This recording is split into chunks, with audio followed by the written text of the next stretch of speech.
Welcome to the Culture Vultures. I'm Weston. I'm Marcus. Hi, I'm Luke.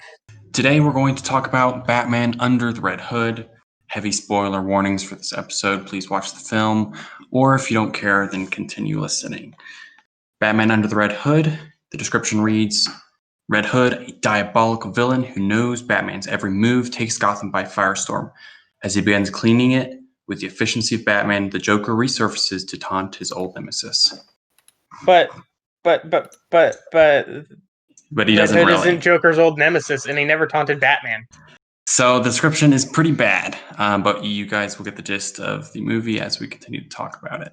That is the official synopsis, but That's like the official, like from DC and everything. well, from Google. So actually, I don't know how accurate that is. Well, Wow. obviously, it's not very accurate. Yeah. I watched this film quite a while ago. I'm a big Batman fan.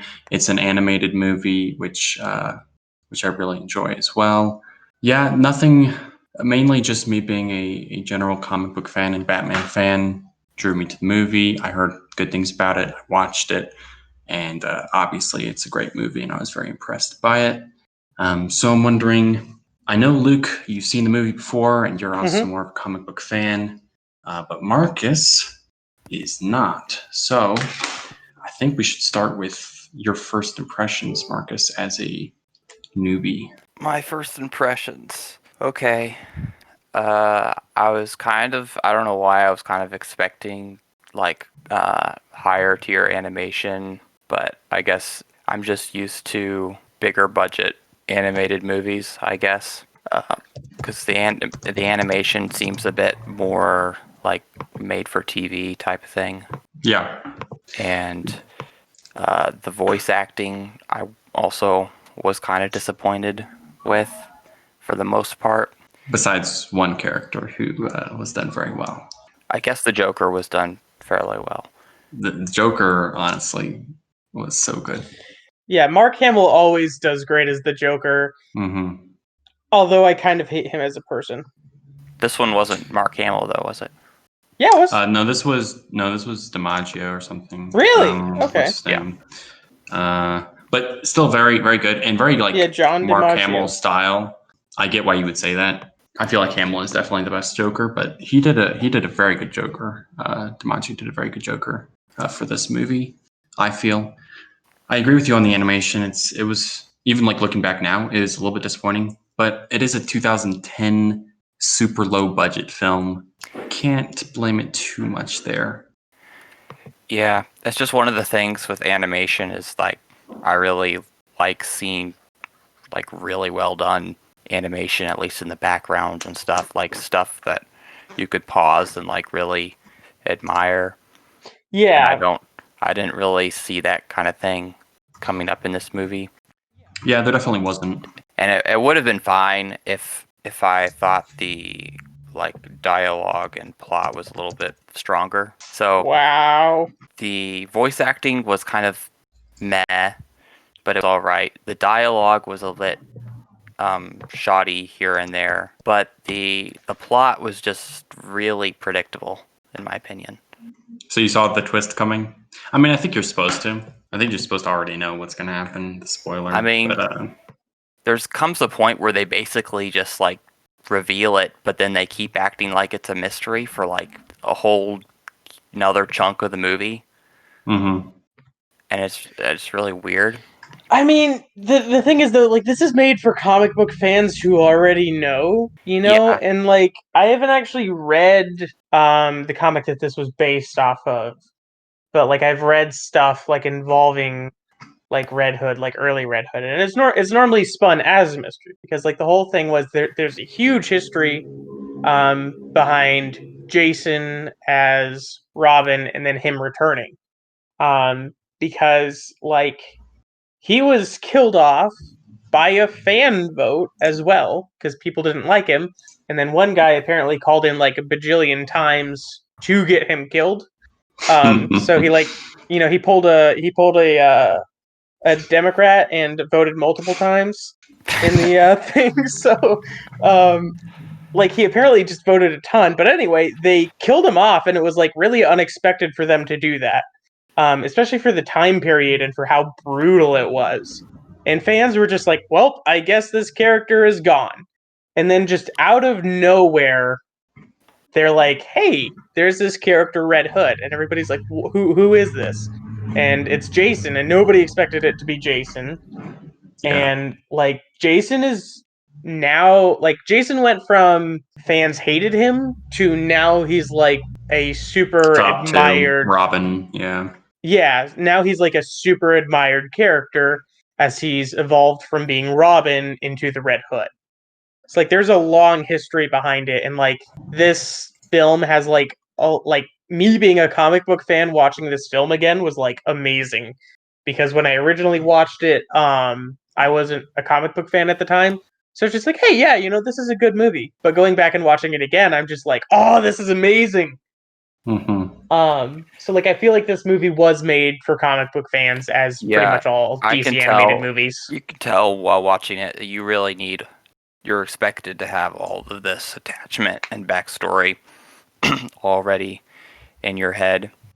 Mm-hmm. Yeah, rewatching it, I was kind of like, I feel like Marcus just really isn't going to like get this because like I just went into it and me being a comic book fan, I was like, oh, that's so cool, oh, this thing popped up and this thing popped up, and then I was like, oh, Marcus isn't gonna get this, and it's just gonna seem like they're just throwing random things in for the sake of throwing random things in, and like it doesn't Mm-hmm. matter to the plot, so why is it there? Is what it's probably gonna feel like to him. Is I mean, is I'll that tell what you, you? I knew there was like the whole. I knew it was going to be like a whole betray, like this guy is secretly the Red Hood sort of thing from the beginning. I thought it Mm-hmm. was the other guy first when they first introduced him, the other What other Nightwing. guy? Robin, Oh, Nightwing.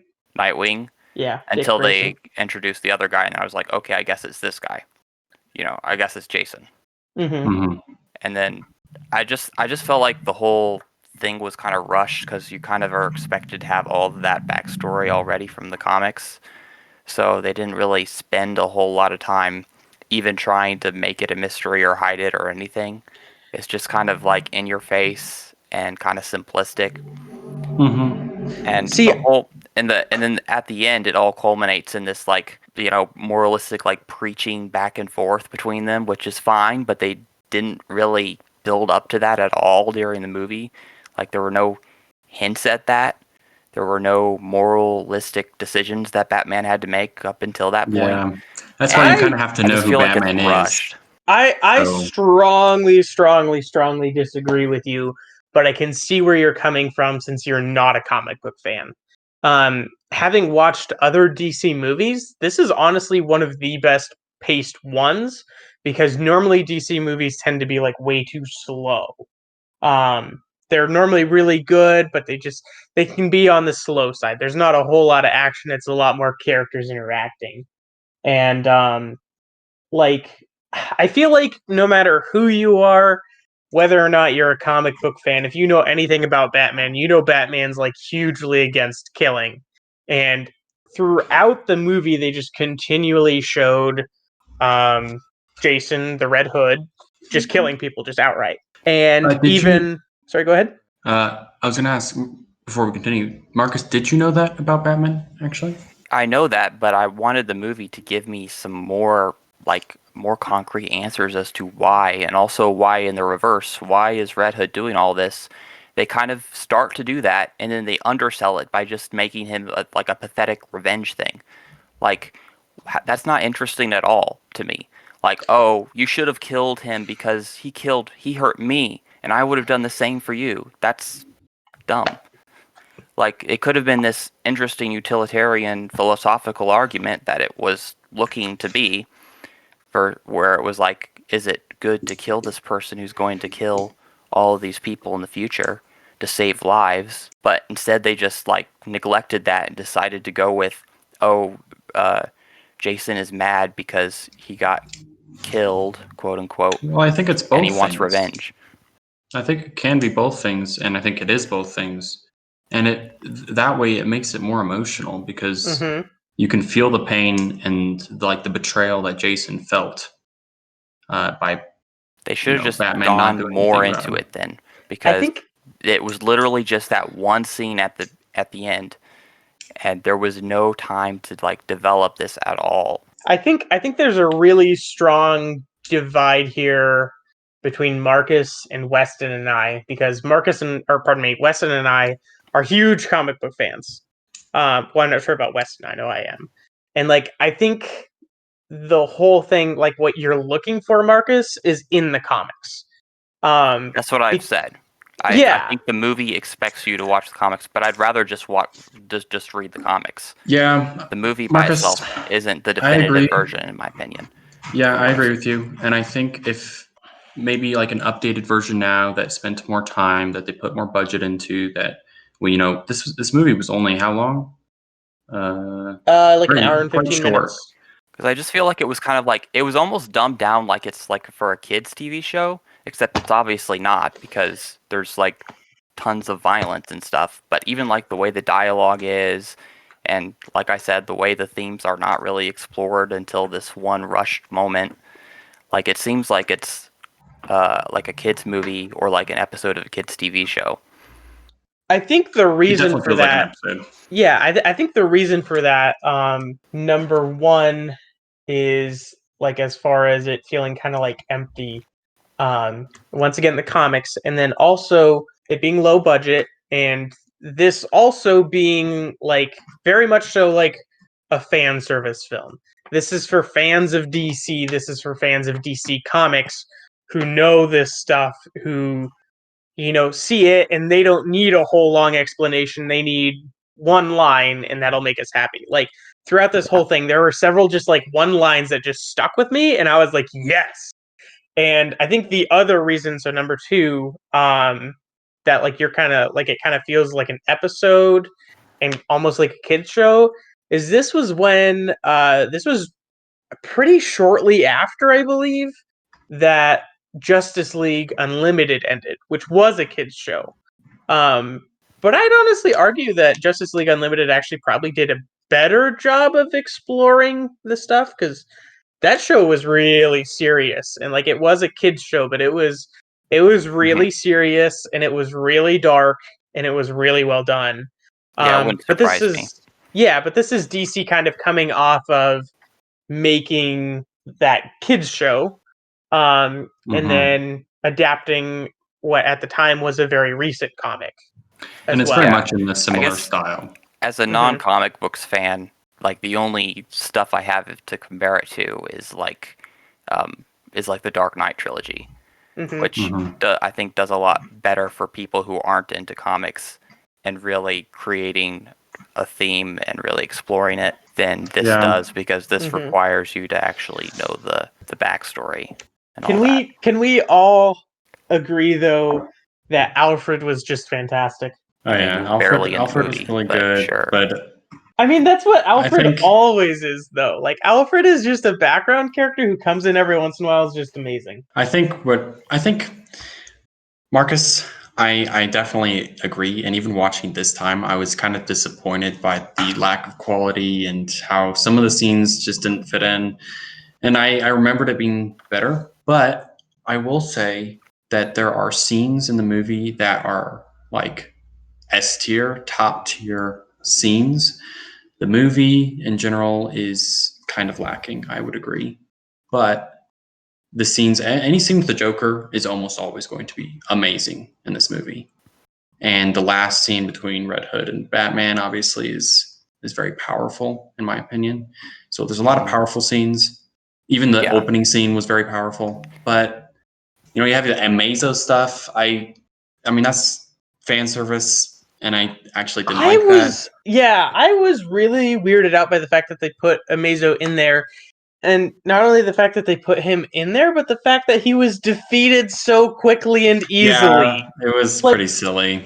Like, Amazo is always this huge, like, practically world-ending threat. Who was Amazo? In the comics? Yeah, we should explain this to Amazo was the Marcus. robot at the very beginning that Batman and Nightwing took down. Oh, okay. So, like, during that delivery, and then they threw his carcass there. So Amazo is in the comics. They said it in the movie, but they didn't really show it. It's like a robot that can absorb the powers of superheroes. as well as pretty much just natural abilities. And in the comics, he's always like this humongous threat that takes like the entire Justice League to take him down, or some kind of plot armor, because he's just so powerful. Because, you know, if you throw Wonder Woman at him, all of a sudden he has Wonder Woman's powers. And then if you throw Superman at him, he's got both of their powers now. Yeah. And like, I was really, really disappointed going back to that, because I remember the first time watching it and going, oh, cool, that's a character that I don't know, but I probably will. That's cool to see. And then I went back through this time and I was like, did they just say Amazo? And they killed him in pretty much one hit. Okay, this is dumb. Yeah. The problem is Amazo is not a Batman villain. Yeah. That's the issue. Honestly, there was no reason for him to be there. Honestly, Yeah. that was like the most silly. I mean, you could scene, in my substitute him opinion. for. He was just a filler fight scene with exposition. Right. Yeah, but like, why the heck did they put made it make Amazo in? sense. Yeah, exactly. And like, why was he being shipped? And why was Jason / Red Hood sending him somewhere? Because they said that was because of Jason. I don't get that. That is a huge plot hole. And like, I get the fact that it was supposed to be a convenient fight, but like, it as a comic book fan, it kind of made me mad. The rest of the movie, though, like, I do agree with you guys. The movie overall isn't like the most, you know, outstanding thing. But for me, being a comic book fan, those couple of scenes just made me like love the movie. It might have helped too that I watched it while I was doing stuff. So like that might have helped me too, because I wasn't paying super close attention. So I wasn't like, you know, like, this is dumb, or this is slow, or like they didn't explain this well enough. Because like I already have that knowledge, and then I wasn't fully paying attention. So like my attention was a little bit split. I mean, so that might have helped me too. I was thoroughly entertained and enjoyed the movie all the way through. I just thought it didn't live up to the potential that it clearly had. Oh yeah, I can agree with you there then. I will say the like the gang war stuff and all the underworld stuff, that stuff was like really cool to watch. It executed that pretty well. And again, Joker was really good, you know, with the scene where he like takes out all of those guys with like the piece of broken glass love or whatever. That. And then he goes, I'm going to need some guys, but not those guys. They're dead. That's literally one of them on my note that I'm staring at, my notes that I'm staring at right now. The other one that the other two that I really liked was where Batman was like asking him about it, and he goes, why would I know anything about him? And he goes, when I wore that costume, it was classy. It was more of a flashy maitre d' than motorcycle fetish. And I like just about died laughing. Because like, especially like, for some reason, it made me think of when, I think it was in New 52, when they decided to give the Red Mask, the Red Hood mask, like a face. I don't know why, it just made me think of that. I just about died laughing, because that was so bad. Weston, can you get a picture of that up and send it to Marcus? I can probably get it. Yeah. Go ahead and find it yourself. Yeah. I know what you're talking. I think I know what you're talking about. It's pretty funny. Oh, it's so bad. I love it. The other one that I really liked with Joker was when he goes, he was talking about them taking pictures, and he goes, "Get one with me and the kid, and then all three of us, and then one with the crowbar." I loved that. That was just like so spot on Joker, and like, it was just so good. Yeah, and the voice acting probably went a long way to sell that too. Yeah, the voice acting was very good for Joker. Yeah, I'd also say that for the the DC movies, the voice acting here was actually pretty good, because they tend to be kind of as far as voice acting. Oh, here we go. I think the exception, it's all just kind of like flat to me and a little bit soap opera-y, but except for the Joker, of course. But yeah, the one that really put me out of it was Nightwing's voice acting was, in my opinion, the worst. And it's like, come on, stop talking. It was fine to me. I liked his lines. I liked seeing him be a bit snarkier. Here you go, Marcus. Okay. Isn't that horrible? It's They gave just him so a bad. nose and a mouth. Yeah, it's. I guess it's probably he's not put off by it because he's not a comic book fan. I mean, it looks kind of uncanny. Yeah, I hate that mask so much. Did you guys also? This is completely almost off topic, but did you guys notice that in the fight with the four? I can't remember what they're called, but with the four people, the one with like the swords, the big bulky guy, the Cyclops guy, and the other guy. Did you guys notice that there was a lightsaber sound effect? I did Maybe, not. I don't remember. Yeah, it was like right after Bruce came into the fight, and there was a sound effect that sounded exactly like the lightsaber sound effect, and I was like, what the heck? And then like I watched the entire rest of the scene and it wasn't there, but then I went back and it's there. It just sounds exactly like a lightsaber. Yeah, the lightsaber sound effect isn't that uncommon, though. I don't think. I mean, it's whenever you have it, it's like, oh, it's a lightsaber, or oh, it's supposed to be a lightsaber. So it was really weird in that fight when all of the other sound effects aren't that. The swords are clearly supposed to be made of metal. The guy's, face shooty beam thing was supposed to be more like a, kind of a rending sound effect. And then just. Yeah. So speaking of the fight scenes, for me, they were also kind of disappointing, except for the last fight. Yes. Batman and Red Hood was good, but with the mighty four fists or whatever, I don't even know. That was pretty disappointing, and the Mazo fight was obviously pretty terrible, in my opinion. The Mazo fight was awful. I did find it funny though during that fight when Dick goes, "I wouldn't be offended by some suggestions." Like I just that's found what Marcus that is referring to. Yeah. With it being kind of silly. It's a comic book movie. Comic books are ridiculously dumb. Yeah. I know, and that's why that's why I loved it. I was like, this sounds like something out of a comic book. It was definitely one of the most true to comic book movies that there are. Oh yeah, well, yeah. Besides, I wouldn't necessarily say Into the Spider-Verse is true to comics, but it definitely captures comics for sure. But this one grasps this one grasps the silliness and the amazingness and the awe and the crazy things that can happen. I loved it. They didn't try to make what's his name? Black Mask? Black Mask, yeah.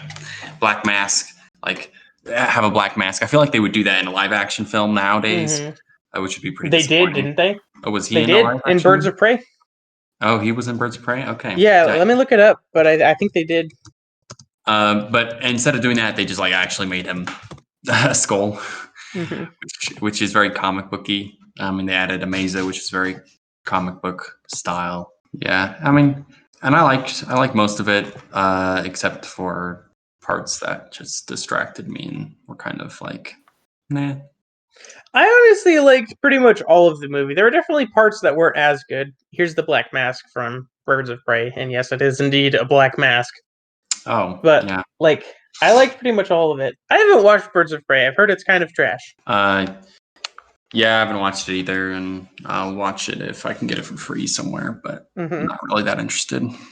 Yeah, watching this movie made me really want to go back and read the actual comic that it's based off of, because I've read plenty of Red Hood origin story, because there are quite a few different times in comics where it's discussed, or he has flashbacks to it, which are normally really well done and stuff. But I haven't read the actual limited series of the actual introduction, what started it all. Yeah, and though I love Jason, and this was a really good movie for Bat Family too, even though it only had 3 of them. Well, it's Alfred, but he's not exactly Bat Family. He is. He's Bat Family. Yeah, he's Bat Family. I mean, he is, but he's not a Alfred. Batman. Yeah, he is, but he's not a Batman. Right. Yeah. And one thing though, I had actually misremembered it, and for some reason I thought this movie had Damian Wayne. Nope.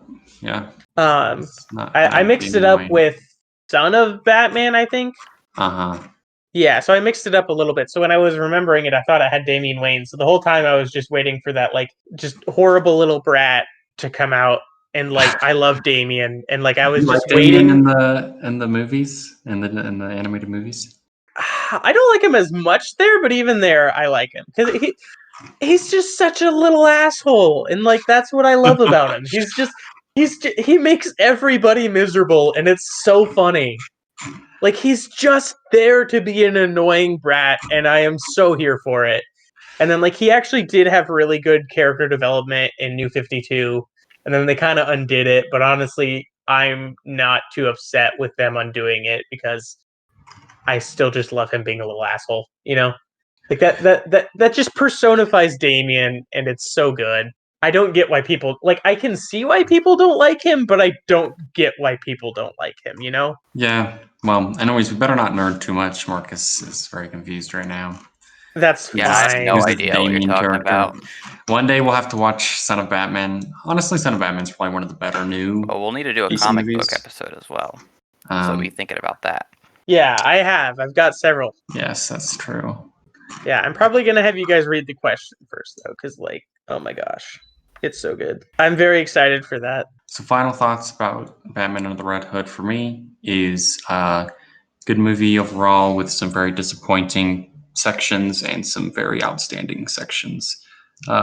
Pretty true to how Batman is meant to be and how the Red Hood is meant to be. So I enjoyed it. Some number out of some number, I don't really know, but it was good. Final thoughts for you, Marcus? My thoughts is that it was an enjoyable movie. Probably wouldn't watch it again, but I give it a 6 or 7 out of 10. I liked it. Final thoughts for me. I loved this movie. You definitely have to be a comic book fan to get everything out of it. But if you're a comic book fan and you have not watched this movie, like go and watch it. Even if like you're kind of like more of a Marvel guy, if you know kind of a little bit about Batman and Jason Todd and all that stuff, like go for it. It's a great movie. You'll love it. I loved it. Alfred was great. Nightwing was great. Jason was great. Batman's always just kind of, honestly, generally kind of a little bit boring in the movies. Just because it's Batman and they're like, oh, he can't have emotion for some reason. That bothered me. But the rest of it, I would say in this Wait, movie, what does he say? Where's Martha? Or whatever. oh gosh. I would That's say a in this know, movie, catchphrase, right? actually, he was pretty The emotional. extended cut of that was actually fairly decent. It wasn't fantastic, but it was fine. Hot take there. As far as the I'll take Batman your in word this for it. movie goes, I think it was one of the most true out movie adaptations of Batman because not only I feel like he was pretty emotional, and also the fact that he actually used detective work, although it was a little bit like I loved that. sci-fi-ish. The fact that he was actually a detective, and the fact that Ra's al Ghul calls him detective. It's like, oh yes, finally, Batman the detective. That's who I like. I don't like Batman the superhero. Give me Batman the detective. Thank you. Yeah, I definitely like that. I'm honestly just not that big of like a Batman as himself fan. The older stuff when it was like way more detective-y, I do enjoy a lot, but like more modern Batman, he just has so much plot armor and like he's a cool character, but it's just eh. Yeah. Well, anyways, the Joker was the best in this film. That'll Yes. be it for me, boys. Does that about wrap it up, guys? I think so. All right. All right. If you haven't seen the movie, well, hopefully you know if you want to watch it now. Yeah. Bye. Bye. Bye.